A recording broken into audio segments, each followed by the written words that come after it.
দেশের হাজার কোটি টাকা পাচার করছে বিকাশ।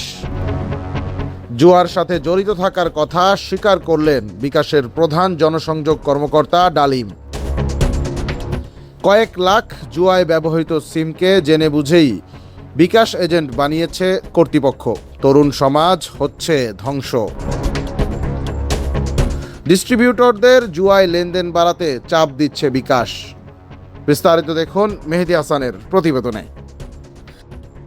বাংলাদেশ সরকারের আইন ও বাংলাদেশ ব্যাংকের অর্থনৈতিক নীতিমালাকে বৃদ্ধাঙ্গুলি দেখিয়ে গত কয়েক বছর ধরে একচেটিয়াভাবে জুয়া, অর্থ পাচার সহ নানান নিষিদ্ধ কার্যক্রম পরিচালনা করে আসছে মোবাইল ফিনান্সিয়াল সার্ভিস কেন্দ্রিক প্রতিষ্ঠান বিকাশ। 2011 সালে ব্র্যাক ব্যাংক এবং যুক্তরাষ্ট্রভিত্তিক প্রতিষ্ঠান মানি ইন মোশন এলএলসির যৌথ উদ্যোগে যাত্রা শুরুর পর এটি ব্যাপক জনপ্রিয় হয়ে ওঠে সারা দেশে। এমনকি আন্তর্জাতিক প্রতিষ্ঠান World Bank, Bill and Melinda Gates Foundation এবং আলিবাবার মতো প্রতিষ্ঠানও এতে বিনিয়োগ করে। দৈনিক অগ্রযাত্রা প্রতিদিনের অনুসন্ধানে বিভিন্ন নথি ও সূত্রের দেয়া তথ্য মোতাবেক জানা গেছে, ব্যাপক জনপ্রিয়তাকে কাজে লাগিয়ে 2021 সালের শুরু থেকেই ব্যাপকভাবে অনলাইন জুয়া কেন্দ্রিক কর্মকাণ্ডের সাথে জড়িয়ে পড়তে থাকে সরাসরি বিকাশের কর্মকর্তারা। অবশ্য এর আগে থেকেই দেশের টাকা পাচারের আরেক নিষিদ্ধ কারবার হুন্ডির সাথেও জড়িত থাকার অভিযোগ ছিল বিকাশের বিরুদ্ধে। তবে বর্তমানে অনলাইন জুয়া, বিদেশে টাকা পাচার সহ সরকারের নিয়ন্ত্রণের বাইরে নিষিদ্ধ অনেক কারবারের সাথে যুক্ত থেকে প্রতিদিন শত শত কোটি টাকা দেশের বাইরে পাচার করার প্রধান মাধ্যম হিসেবে ব্যবহার হয়ে মুনাফা অর্জন করছে বিকাশ। এর প্রমাণ খুঁজতে গিয়ে অতি সম্প্রতি দৈনিক অগ্রযাত্রা প্রতিদিনের অনুসন্ধানী সাংবাদিকদের একটি টিম রাজধানী ঢাকা থেকে 190 কিলোমিটার দূরে বরিশালের বানারীপাড়া উপজেলার বাইশারি বাজারে যায়। নথি অনুযায়ী বরিশালের একেবারে মফস্বল অঞ্চলের এ বাজারটিতেই আকন টেলিকম নামের একটি বিকাশ এজেন্টের দোকান থাকার কথা, যার বিকাশ এজেন্ট হিসেবে নিবন্ধিত মোবাইল নং হল 01327862384। কিন্তু পুরো বাজার কয়েক দফা তন্ন তন্ন করে খুঁজেও এ নামে কোনো বিকাশ এজেন্ট তো দূরে থাক, এ নামে কোনো সাধারণ দোকানও মেলেনি। এজেন্ট নম্বরটিও পাওয়া যায় বন্ধ। অথচ দোকানের অস্তিত্ব না থাকলেও বাংলাদেশ ব্যাংকের নথি বলছে এই নম্বরটিতেই মাত্র 2 মাসেই 6.5 কোটি টাকা লেনদেন হয়েছে।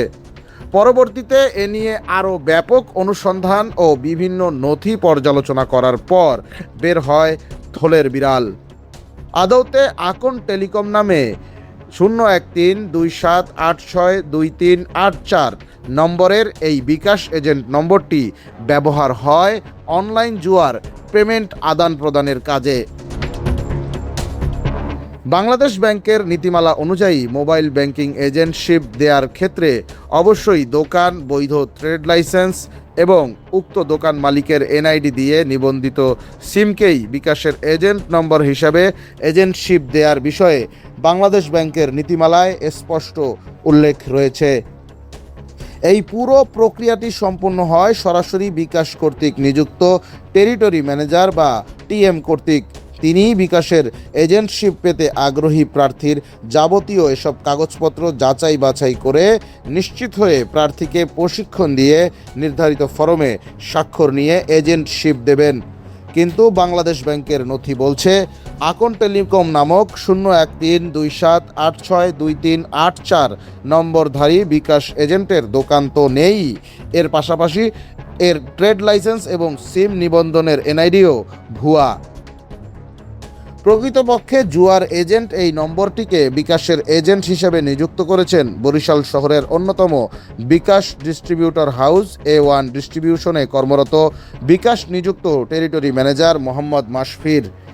তার সাথে যোগাযোগ করে এ ব্যাপারে জানতে চাওয়া হলে মাশফির বলেন, এ ব্যাপারে বিকাশের হেড অফিস সব কিছুই জানে। এরই সূত্র ধরে বিকাশের head of corporate communications Shamsuddin Haider Dalim বিকাশের ওই এজেন্ট নম্বরটি জুয়ার সাথে জড়িত মর্মে স্বীকার করে এক খুদে বার্তায় দৈনিক অগ্রযাত্রা প্রতিদিনকে বলেন, আমরা ইতোমধ্যেই অভিযুক্ত নম্বরটির বিষয়ে বাংলাদেশ ফিনান্সিয়াল ইন্টেলিজেন্স ইউনিটকে জানিয়েছি এবং ইতোমধ্যেই ওই বিকাশ এজেন্ট নম্বরটি বন্ধ করে দিয়েছি। কিন্তু ভুয়া দোকান, ভুয়া ট্রেড লাইসেন্স ও ভুয়া এনআইডি নিবন্ধনকৃত সিমের ওই জুয়ার এজেন্ট নম্বরটিকে বিকাশের টেরিটরি ম্যানেজার মাশফির কেন বিকাশ এজেন্ট হিসেবে নিযুক্ত করলেন? দৈনিক অগ্রযাত্রা প্রতিদিনের এমন প্রশ্নের কোনো উত্তর অদ্যাবধি দিতে পারেননি বিকাশের এই জনসংযোগ কর্মকর্তা। অবস্থা দৃষ্টে মনে হবে এ যেন শাক দিয়ে মাছ ঢাকার সেই প্রবাদের নতুন সংস্করণ। কিন্তু বাস্তবতা হলো বরিশালের ভুয়া আকন টেলিকমের মতো লাখ লাখ জুয়া কারবারের এজেন্টকে জেনে বুঝেই নিজেদের কর্মকর্তাদের মাধ্যমেই বিকাশ এজেন্ট বানিয়েছে বিকাশ কর্তৃপক্ষ। অনুসন্ধানী তথ্য বলছে সবচেয়ে বেশি জুয়ার কাজে লিপ্ত বিকাশ এজেন্ট নম্বর সক্রিয় টাঙ্গাইল ও নরসিংদী জেলায়, আর বিভাগীয় হিসাবে রাজশাহী ও রংপুর বিভাগে সবচেয়ে বেশি জুয়ার এজেন্টকে বিকাশ এজেন্ট বানিয়েছে বিকাশ কর্তৃপক্ষ। শুধু তাই নয়, প্রায় সকল অনলাইন জুয়ার ওয়েবসাইটেই জুয়ার টাকা লেনদেনের জন্য বিকাশের এজেন্ট নম্বর দেয়া থাকে। এছাড়া অনেক এলাকায় বিকাশ এজেন্টের দোকানগুলোই স্থানীয় জুয়ারিদের কাছে হয়ে উঠেছে মিনি ক্যাসিনো। নাম প্রকাশে অনিচ্ছুক বিকাশের একটি ডিস্ট্রিবিউটর হাউসের মালিক দৈনিক অগ্রযাত্রা প্রতিদিনকে জানান, প্রতিনিয়ত ডিস্ট্রিবিউটর হাউসগুলোকে অস্বাভাবিকভাবে লেনদেন বাড়ানোর জন্য চাপ দিচ্ছে বিকাশ কর্তৃপক্ষ, নয়তো ডিস্ট্রিবিউটরশিপ বাতিলের হুমকিও দেয়া হয়। ফলে বাধ্য হয়েই অনেক ডিস্ট্রিবিউটর হাউস বিকাশ কর্মকর্তাদের সহযোগিতায় অনলাইন জুয়ার সাথে যুক্ত হচ্ছেন। ওদিকে অতি সম্প্রতি ঢাকা মেট্রোপলিটন পুলিশের গোয়েন্দা শাখা ডিবির অভিযানে কয়েকজন চীনা নাগরিক প্রায় 70,000 বিকাশ এজেন্ট সিমসহ আটক হন।